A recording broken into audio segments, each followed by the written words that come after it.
Bismillah. Assalamualaikum warahmatullahi wabarakatuh.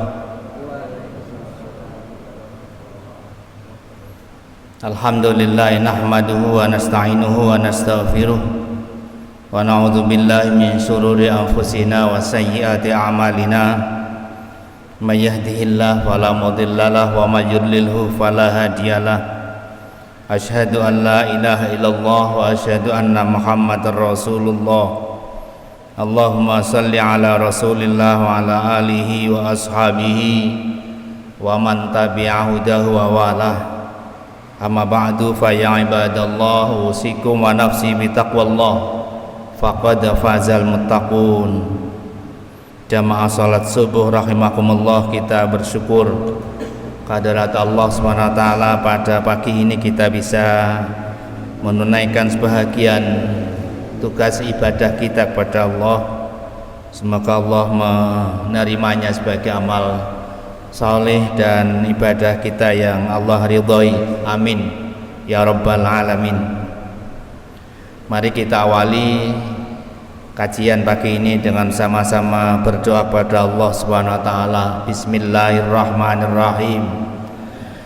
Raditu billahi rabba wa bil islami dina wa bi Muhammadin nabiyya wa rasula. Rabbi zidni ilma warzuqni fahma. Amin.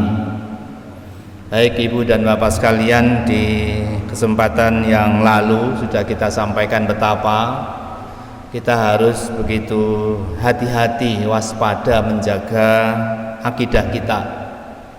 Jangan sampai ternodai oleh yang disebut dengan asyirku billah atau dengan at-taghut, yaitu ma yu'badu min dunillah, ta'abbud, penghambaan kita kepada selain Allah. Karena asyirku billah itu, musyrik kepada Allah itu dosa yang Allah tidak berkenan mengampuni. Karena musyrik itu adalah min akbaril kabair, dosa besar yang paling besar, yang jika itu masih kita lakukan, apa yang kita lakukan, ibadah sebanyak apapun, sebesar apapun, itu percuma, tidak punya makna, tidak diperhitungkan oleh Allah Subhanahu wa taala. Dan itu juga visi utama dari Rasulullah sallallahu alaihi wasallam, membawa risalah, membawa wahyu untuk meluruskan akidah umat manusia agar Allah ta'budu illallah, agar kita hanya ta'abbud, berhambakan diri hanya pada Allah Subhanahu wa taala. Karena pentingnya menghindarkan diri, hati-hati dan waspada terhadap kemusyrikan itu, ada sebuah kitab khusus tentang bagaimana kita berpedoman agar kita ngerti persis, tahu persis dan bisa persis menghindari kemusyrikan itu, yaitu sebuah kitab bernama Al-Qawaidul Arba', 4 kaidah untuk kita bisa memahami bagaimana dan kayak apa semestinya, bagaimana kita menghindari kemusyrikan itu. Ada 4 kaidah yang mestinya kita pahami agar kita betul-betul terhindar dari bahaya syirik kepada Allah itu. Pertama, al-qaidatul ula, an ta'lama annal kuffarul ladzina qatalahum Rasulullah sallallahu alaihi wasallam yuqirruna bi annallaha ta'ala huwal khaliqul mudabbir wa anna dzalika lam yudkhiluhum fil Islam. Kaidah pertama, agar kamu tahu bahwa orang-orang kafir Quraisy, musyrikin Quraisy dan kafir-kafir lainnya, alladzina qatalahum Rasulullah, yang diperjuangkan Rasul untuk benar akidahnya, yukirruna, mereka meyakini, mereka mengakui bi annallaha ta'ala huwal khaliqul mudabbir, bahwa Allah Ta'ala itu ya memang al-khaliq al-mudabbir, ya memang pencipta, ya memang yang mengatur alam semesta. Wa anna dzalika lam yudkhiluhum fil Islam, tetapi pemahaman mereka, pengakuan mereka akan Allah itu Khalik, Allah itu Mudabbir itu belum memasukkan mereka menjadi muslim yang benar. Artinya bahwa pengakuan, pemahaman bahwa Allah itu yang mencipta alam semesta, iya, bahwa Allah itu yang mengatur segalanya, iya, itu juga sesungguhnya sudah menjadi pemahaman, pengetahuan, mindset orang-orang kafir Quraisy, orang musyrikin Quraisy. Sehingga untuk menjadi muslim yang benar dan beribadah yang benar dan tidak mensekutukan Allah, tidak cukup hanya yukirun, tidak hanya mengakui, apalagi kalau tidak mengakui saja itu masih qatalahum Rasulullah, masih terus didakwai, diperjuangkan agar tidak hanya itu. Sehingga pertama memang harus memahami, mengakui, tetapi tidak cukup hanya mengakui dan memahami. Ada satu firman Allah dalam surat Yunus, qul may yarzuqukum minas samai wal ardi amman yamlikus sama wal absara wa may yukhrijul hayya minal mayyit wa yukhrijul mayyita minal hayy wa may yudabbirul amra fasayaquluna Allah faqul afala tattaqun. Kalau katakan pada mereka, siapa yang memberi rezeki kalian dari langit, siapa yang menguasai, yang memiliki pendengaran, penglihatan, dan siapa yang mengeluarkan yang hidup dari yang mati, siapa yang mengeluarkan yang mati dari yang hidup, siapa yang mengatur segala persoalan dunia, fasayaqulun Allah. Mereka tetap menjawab, mengakui Allah itu semuanya. Iya, orang kafir, orang musyrikin Quraisy itu mengakui bahwa semuanya itu Allah. Afala tattaqun, faqul afala tattaqun, maka katakanlah kenapa kalian tidak bertakwa. Itu kaidah pertama, bahwa untuk membenarkan akidah tauhid kita, ibadah kita kepada Allah Subhanahu wa taala itu tidak cukup hanya pengakuan kita. Kaidah kedua, al-qaidatus saniyah, annahum yaquluna ma da'awnahum wa tawajjahna ilaihim illa litalabil qurbati wasyafa'ah, bahwa mereka itu mengatakan, mereka berprinsip, ma da'awnahum, kami tidak berdoa kepada mereka, kami tidak menyampaikan permohonan-permohonan kepada mereka kecuali litolabil qurbah, untuk mendekatkan kami kepada Allah, wa talabis syafa'ah, dan untuk meminta syafaah mereka agar kita ibadahnya diterima oleh Allah.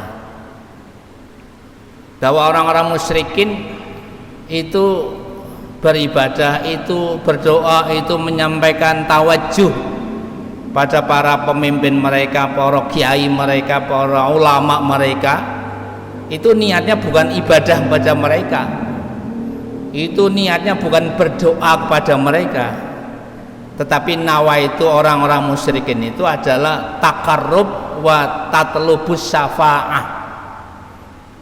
Tetapi itu bukan yang Rasulullah inginkan. Jadi ketika ada seorang musyrikin Quraisy, mereka punya tokoh, mereka punya, atau bahkan ada di antara mereka yang berdoanya kepada malaikat, orang-orang yang salih dan memang benar-benar salih, mereka itu mengakuinya bukan beribadah pada mereka, bukan tawajuh pada mereka, tetapi dalam rangka liyuqarribuna ilallahi zulfa, agar mereka bisa didekatkan dengan Allah, tetapi dengan perantaraan orang-orang saleh, para malaikat, dan orang-orang yang mereka yakini baik itu, dan dalam rangka memohon syafaat mereka agar yang ibadah mereka lakukan itu sampai dan didengar oleh Allah Subhanahu wa taala. Dalam surat Az-Zumar Allah berfirman, walladzina takhadhu min dunihi awliya ma na'buduhum illa liyuqarribuna ilallahi zulfa innallaha yahkumu bainahum fima hum fihi yakhtalifun innallaha la yahdi man huwa kadzibun kafar. Orang-orang yang menjadikan selain Allah sebagai wali, sebagai kekasih, dia berkata bahwa kita bukan menyembah mereka, tetapi kita melakukan itu dalam rangka mendekatkan kami kepada Allah Subhanahu wa taala. Allah menghukumi mereka dengan apa yang mereka perselisihkan. Sesungguhnya Allah tidak memberikan hidayah pada orang-orang yang kadzib, pendusta, dan orang yang tidak mau beriman pada Allah Subhanahu wa taala. Jadi mereka sesungguhnya niatnya bukan ibadah, niatnya bukan berdoa kepada orang-orang saleh itu, tetapi hanya untuk liyuqarribuna. Dan liyuqarribuna itu kata ayat ini dan kata Rasulullah SAW tidak perlu dilakukan. Meminta orang-orang saleh untuk mendekatkan kita sehingga ibadah kita Allah dengar, ibadah kita Allah terima, itu bukan hal yang Rasulullah kehendaki dan Rasulullah tuntunkan. Kita beribadah pada Allah, ya langsunglah kita pada Allah tanpa harus melalui siapapun lainnya, karena ud'uni astajib lakum, berdoalah langsung padaku, apapun yang kalian minta aku kabulkan. Kalau ditanya kepada kalian di manakah Allah, maka katakanlah inni qarib ujibu da'watad da'i idza da'an. Allah itu dekat dengan kita. Pada riwayat lain, Allah itu lebih dekat daripada urat nadi kita, sehingga tidak perlu ada perantara, tidak perlu ada fasilitator agar kita dekat dengan Allah Subhanahu wa taala. Kemudian syafaat memang suatu keyakinan yang harus dimiliki seorang mukmin Ahlus Sunnah wal Jamaah. Tetapi as-syafa'atu syafa'atan. Syafaat itu ada dua. Ada syafaat manfiyah, ada syafaat musbatah. Ada syafaat yang salah, ada syafaat yang benar. Syafaat yang benar allati tutlabu minallah wasyafi'u mukramun bisyafa'ah wal masfu' lahu man radiyallahu qauluhu wa amalu ba'dal idzni kama qala ta'ala man dzalladzi yashfa'u 'indahu illa bi idzni. Syafaat yang benar itu memiliki dua syarat. Pertama, orang yang akan memberikan syafaat itu adalah orang yang memperoleh izin dari Allah. Dan siapakah yang memberikan syafaat di sisi Allah kecuali orang yang diberikan izin? Dalam surat Al-Baqarah ayat 255 yang kita kenal dengan ayat kursi itu, yang bisa memberikan syafaat itu hanya orang yang diberikan izin oleh Allah Subhanahu wa taala.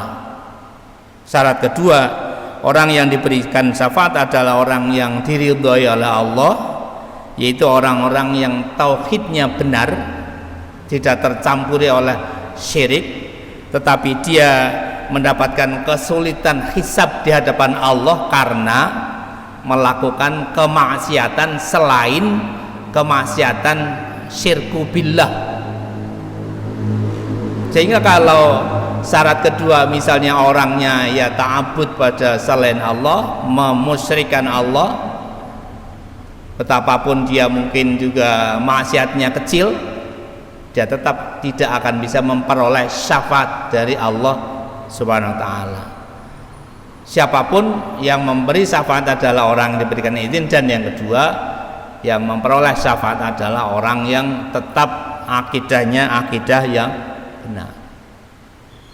Nah, syafaat manfiyah itu yang seperti apa? Syafaat yang tidak benar, syafaat yang manfiyah yang tidak benar adalah syafaat yang tadi tidak memenuhi dua syarat.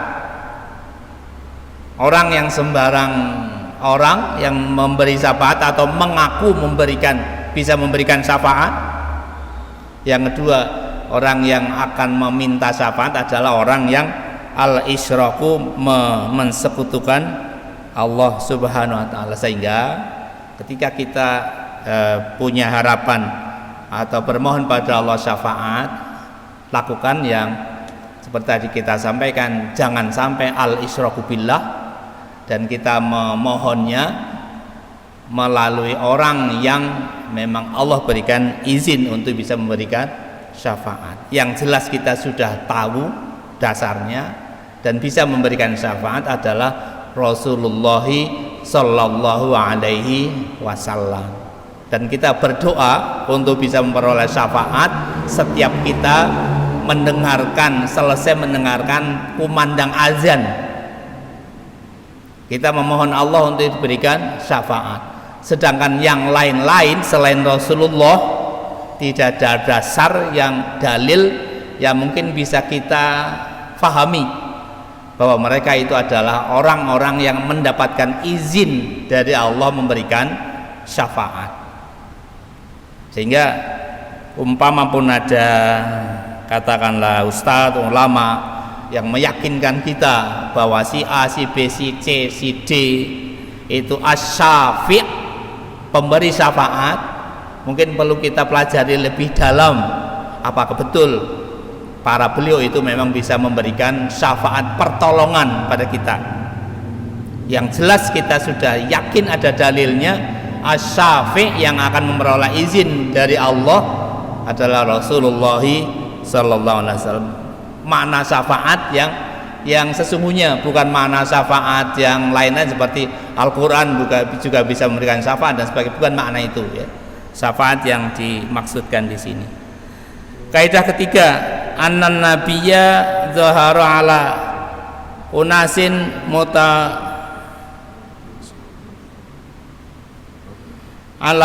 mutafarriqina fi ibadatihim, minhum may ya'budul malaikah, wa minhum may ya'budul anbiya was sholihin, wa minhum may ya'budul ahjar, wa minhum may ya'budus syamsa wal qamar. Qatalahum Rasulullah wa lam yufarriq bainahum. Kaidah ketiga, bahwa Nabi itu hadir membenarkan akidah umatnya itu bermacam-macam cara ibadah mereka. Ada yang ibadahnya pada malaikat, ada yang beribadah pada para nabi, ada yang ibadahnya pada orang-orang salih. Mereka juga ada yang beribadah pada batu-batu dan pada kuburan pohon-pohon, dan diantara mereka juga ada yang beribadah pada matahari dan bulan. Tetapi Rasulullah tetap meluruskan akidah mereka dan tidak membeda-bedakan siapa yang mereka sembah, mereka ibadahi ya. Jadi apa yang diibadahi oleh orang-orang musyrik itu tidak kemudian membedakan bahwa itu bukan musyrik karena yang disembah adalah malaikat, bahwa yang disembah para nabi, bahwa yang diibadahi itu orang-orang salih. Betapapun orang salih, betapapun malaikat, betapapun para al-anbiya as-solihin, kalau memang mereka itu beribadah yang tidak benar, tetap qatalahum Rasulullah Sallallahu Alaihi Wasallam, diluruskan akidahnya. Jadi tidak kemudian nanti jadi dalih, kita kan orang-orang soleh yang kita ikuti, yang kita minta, yang kita meminta syafaat dan akan didekatkan pada Allah gitu. Tetap apa yang disembah mereka, para malaikat, para solehin pun tetap itu. Kalau tauhid, kalau mayong badu min dunillah diruskan.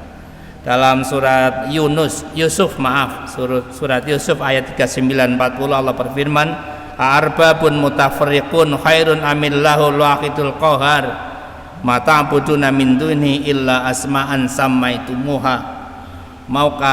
Manakah yang baik, Tuhan-Tuhan yang bermacam-macam itu, ataukah Allah yang Maha Esa lagi Maha Perkasa? Kamu tidak menyembah yang selain Allah itu, kecuali hanya menyembah nama-nama yang kamu buat-buat saja. Ibu dan bapak sekalian, terkait ini ada istilah yang namanya wasilah di kalangan masyarakat sebagian ada yang meyakini bahwa mereka itu beribadah pada para malaikat, para nabi, para solehin itu hanyalah sebagai wasilah, sebagai perantara agar mereka tidak langsung menghambakan dirinya itu pada Allah, tapi melalui perantara orang-orang soleh itu. Maka ada satu hal yang saya kira penting dipahami, pemahaman para ulama salaf, bahwa memang wasilah itu adalah perintah Allah Subhanahu wa taala untuk dilakukan setiap kita. Dalam surat Al-Maidah, ya ayyuhalladzina amanu taqullah wabtaghu ilaihil wasilah wajahidu fi sabilih. Hai orang-orang beriman, bertakwalah kepada Allah dan carilah jalan untuk mendekatkan diri kamu kepada Allah, dan berjihadlah, berjuanglah di jalan Allah supaya kamu mendapatkan keberuntungan. Itu memang ada perintah untuk kita mencari wasilah.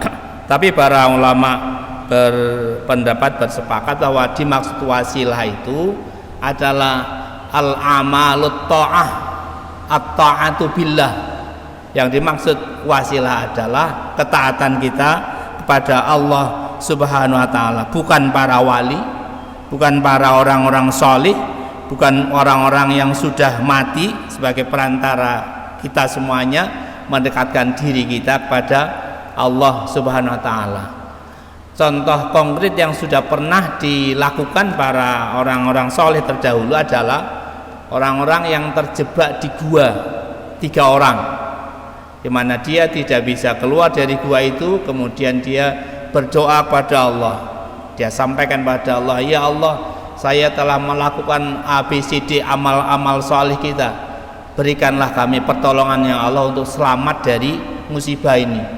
Yang satunya juga begitu, ya Allah, saya telah melakukan amal soleh ABCD seperti ini, mohon ya Allah kami diberikan keselamatan dari musibah, dan seterusnya. Nah, wasilah yang bisa memang menolong kita, yang memang Allah ridhoi dan kita boleh melakukannya adalah wasilah perantaraan berupa at-ta'ah, ketaatan kita kepada Allah yang kita sampaikan pada Allah untuk kita beristi'anah, atau dalam kondisi tertentu beristighosah, memohon dalam keadaan terdesak. Itu wasilah yang dimaksudkan oleh surat Al-Maidah ini. Kemudian kaidah yang keempat, yang terakhir, mohon maaf agak sedikit panjang waktunya, adalah anna musyriki zamanina aghalladha syirkan minal awwalin, li'annal awwalin yusyrikuna firraqa wa yuslihuna fi siddah, wa musyriku zamanina syirkuhum daim firraqa wa siddah.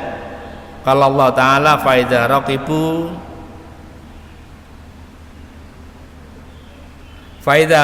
fil fulki ta'awullaha mukhlisina lahuddin falamma najjahum ilal barri idahum yusyrikun. Kaidah keempat, bahwa orang-orang musyrik zaman kita itu kemusyrikannya lebih parah dari kemusyrikan orang-orang dulu.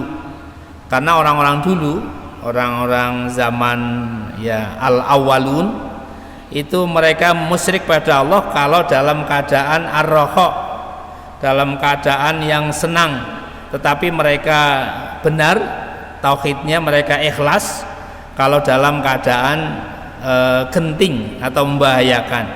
Sedangkan orang-orang musyrik sekarang itu musyrik daim, senang ya musyrik, susah juga musyrik. Banyak cerita dalam Al-Quran, misalnya dalam surat Al-Ankabut, bahwa orang-orang musyrik dulu kalau sedang naik perahu, kapal, kemudian mereka terkena badai, terkena gelombang besar, mereka da'awullaha mukhlisina lahuddin, mereka betul-betul ikhlas berdoa kepada Allah, diselamatkan dari badai, diselamatkan dari gelombang besar. Tetapi ketika sudah selamat di darat, mereka lupa bahwa dia pernah berdoa secara ikhlas, dan kemudian mereka musyrik lagi. Beda dengan orang-orang modern sekarang, sedang susah ya musyrik, pasang sesajen, sedang senang apalagi tidak ingat Allah Subhanahu wa ta'ala. Karena itu maka para bapak dan sekalian, mari kita jaga betul akidah kita bahwa mensekutukan Allah tidak hanya persoalan cara berpikir, mindset, tetapi juga harus dalam implementasi sikap kita. Mensekutukan Allah juga bukan berarti kita melakukan sesuatu melalui orang-orang yang soleh sebagai wasilah kita, sebagai pemberi syafaat kita dan untuk mendekatkan kita. Itu bukan berarti al-israku billah, tapi beribadah pada Allah itu kita harus langsung pada Allah Subhanahu wa ta'ala. Dan mensekutukan Allah itu harus kita hati-hati betul, tidak hanya ketika kita dalam keadaan senang, tapi juga dalam keadaan tercepit atau terpaksa, atau dalam keadaan bahaya yang luar biasa. Karena itu kita harus betul-betul waspada, jangan sampai kita melakukan hal-hal yang merusak akidah kita. Mari kita akhiri dengan membaca surat Al-Asr dan kafaratul majlis. Bismillahirrahmanirrahim. Wal 'asri innal insana lafi khusrin illal ladzina amanu wa 'amilus solihati wa tawassaw bil haqq wa tawassaw bis sabr. Subhanakallahumma wa bihamdika asyhadu an la ilaha illa anta astaghfiruka wa atubu ilaik. Assalamualaikum warahmatullahi wabarakatuh.